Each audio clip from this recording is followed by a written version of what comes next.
আচ্ছা, আমরা আজকে এই সাত মাথায় খান মার্কেটে দোতলা এবং তিনতলায় আমরা মোবাইল কোর্ট অভিযান পরিচালনা করলাম। আমার সঙ্গে সেনাবাহিনীর সদস্য এবং পুলিশ সদস্য সহকারী ওষুধ প্রশাসনের সহকারী পরিচালক এবং আরো একজন এক্সিকিউটিভ ম্যাজিস্ট্রেট আছেন। আমরা এখানে যেটা লক্ষ্য করলাম মোবাইল কোর্টে এসে, যে এখানে যতগুলো ফার্মেসি রয়েছে সবগুলোতেই সব থেকে বড় উদ্বেগের বিষয় যে এখানে বৈধ তেমন কোনো ঔষধ বিক্রি করা হয় না। অর্থাৎ এখানে যে ফিজিশিয়ান স্যাম্পল, ম্যাক্সিমাম দোকানে ফিজিশিয়ান স্যাম্পল বিক্রি করা হচ্ছে। এবং সব থেকে বড় বিষয় হচ্ছে যে এখানে ফার্মেসি পরিচালনার জন্য যে লিগ্যাল ডকুমেন্টস থাকা প্রয়োজন, লাইসেন্স থেকে শুরু করে আদার্স বিষয়গুলো, সেগুলো অনেকে নবায়ন করেনি, অনেকের লাইসেন্স নেই, আবার অনেকে বলছে যে লাইসেন্সের জন্য আবেদন করেছে। আমরা সেই বিষয়টা সতর্কতামূলক তাদেরকে অর্থদণ্ড দিয়েছি এবং এই ফিজিশিয়ান স্যাম্পল যাতে বিক্রি করতে না পারে ফিউচারে বা বিক্রি না করে, সে কেন্দ্রিক আমরা 13টা মামলা দিয়েছি এবং অর্থদণ্ড আদায় করেছি। এবং এখানে যারা ঔষধ ফার্মেসির সঙ্গে যারা নেতৃত্ব পর্যায়ে স্থানীয় নেতা রয়েছেন, তারা আমাদেরকে কথা দিয়েছেন যে আগামী 3 মাসের মধ্যে এই খান মার্কেটের দ্বিতীয় এবং তৃতীয় তলায় কোনো ধরনের ফিজিশিয়ান স্যাম্পল থেকে শুরু করে লাইসেন্সের শর্ত ভঙ্গ করে এমন কোনো কাজ তারা কেউ করবেন না। 3 মাসের মধ্যেই তারা মোটামুটি লাইসেন্স থেকে শুরু করে শর্ত পরিপালন করা দরকার তারা সবগুলোই পরিপালন করবেন।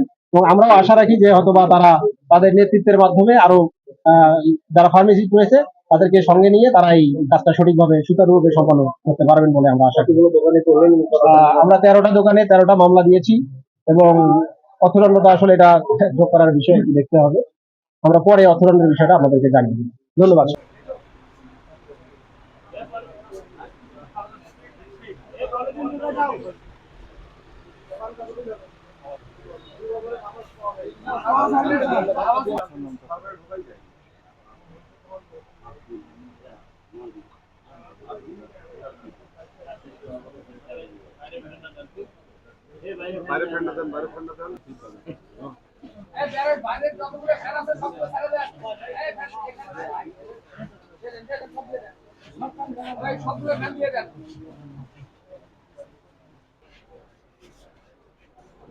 আমি একজন বিচারক, আমার কাছে যদি আপনারা এসে আবার উচ্চারণ করে মোটামুটি এসব বুঝিয়ে ফেলি না, সঠিক সমস্যা করবে।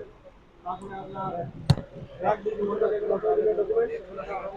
আপনার নবায়নটা নাই, নবায়নের ফিজিক্যাল স্যাম্পল আছে, আরো যদি আমি খুঁজি সবই পাওয়া যাবে। মানে যা যা আইটেম আসলে অপরাধ থাকা দরকার সবই পাওয়া যাবে।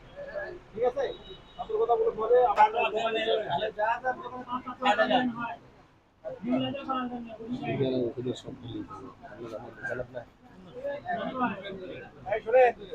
দোকানে ঢুকলে বহুত কিছু পাবো, ঢুকতেছি না বলে গেলাম।